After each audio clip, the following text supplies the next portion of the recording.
Qual o preço da governabilidade? Começa agora Brasília Já.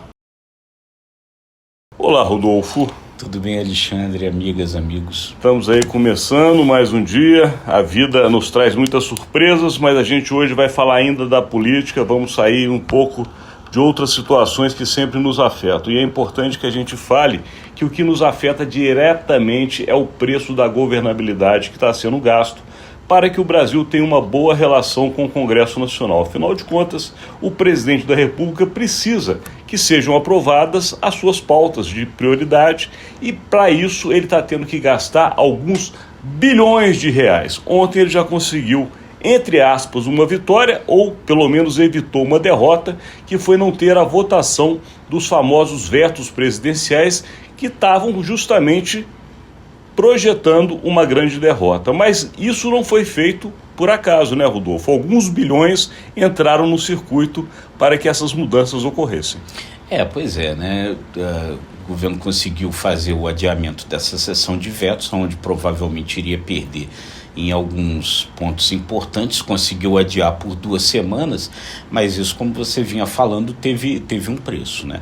E um preço que provavelmente começou a ser negociado no domingo, naquela conversa que o presidente Lula teve com o presidente da Câmara, Arthur Lira, uma conversa que não estava prevista, uma conversa que não foi oficial, uma conversa que acabou vazando, mas cujos detalhes nem o Lula nem o Lira quiseram dar.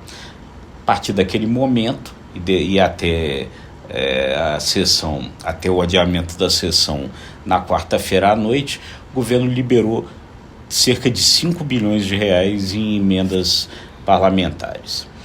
E aí conseguiu esse adiamento. Quer dizer, então isso tem um preço, isso tem um custo.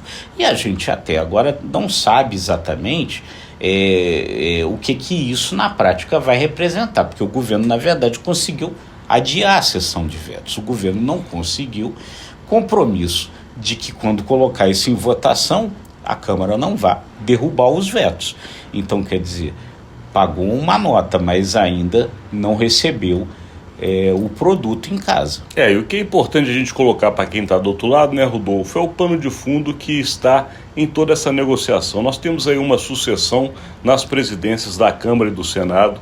É importantíssimo para o presidente da República fazer esses sucessores, porque ele precisa ainda de 2 anos de governabilidade. Ele sabe o valor que está custando, e foi isso que a gente abriu justamente esse conteúdo, em bilhões de reais para manter a governabilidade. Nós temos um modelo que até já falei aqui, que é um modelo que é completamente díspare, porque ele coloca a austeridade de um lado e a gastança do outro, ou seja, o Congresso quer um governo austero, mas ele cobra bilhões para dar governabilidade. Como é que essa equação fecha? Não tem jeito. Por outro lado, dentro de tudo isso, ontem o ministro da Fazenda, Fernando Haddad, resolveu justamente mostrar essa dita austeridade, que o governo está trabalhando pelas contas públicas, que o governo quer a reforma tributária concluída ainda neste ano. Fez um périplo entre Câmara e Senado, levando justamente a proposta não da própria reforma, porque ela já foi aprovada, mas do que trata da regulamentação desta reforma. Portanto, o governo está de olho na economia. Agora o Congresso está de olho no caixa, né? Pois é isso aí. Quer dizer, o que está em jogo principalmente? Está em jogo justamente a sucessão da Câmara.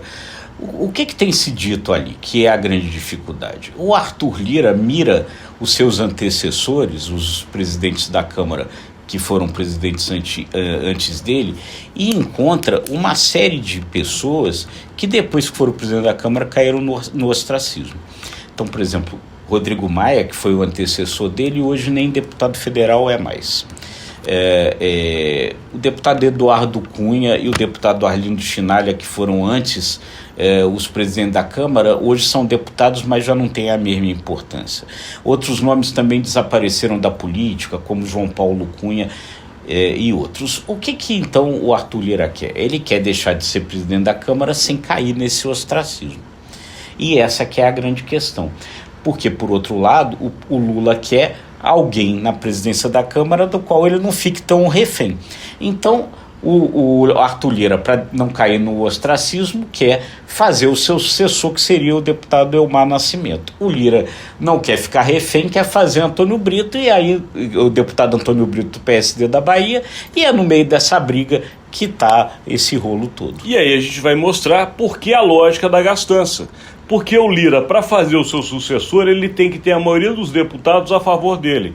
E a maneira dele ter um grande grupo de deputados que aderem à candidatura que ele vai querer colocar na sua sucessão é feito em base de emendas parlamentares. Portanto, o Lira precisa de dinheiro para fazer seu sucessor, o governo precisa de dinheiro para ter a governabilidade e o Brasil precisa de austeridade. Agora, como é que vai combinar isso é que está difícil. Muito complicado, né? Porque, enfim, o que acontece? Toda a situação ruim dessa semana aconteceu porque na semana anterior o governo tinha liberado 2,4 bilhões de emenda, mas tinha deixado o PP do Arthur Lira para trás. Tinha liberado dinheiro para o MDB, para o próprio PT e para o PSD do Antônio Brito, que é o nome que o Lula queria como presidente da Câmara na sucessão do Arthur Lira. Arthur Lira reagiu. E o Lula fica aí entre a cruz e a caldeirinha. Se ele agrada o Arthur Lira, ele joga contra o projeto de eleger o próximo sucessor. Se desagrada o Arthur Lira e vai agradar esse cara que ele quer para ser sucessor,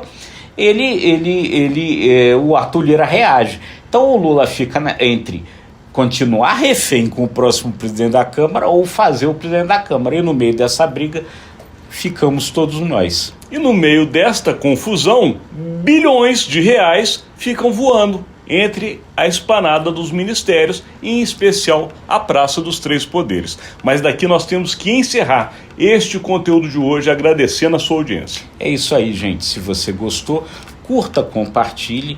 Acesse imagemcredibilidade.com e se inscreva no ICTV e nos nossos demais canais. Obrigado e até amanhã.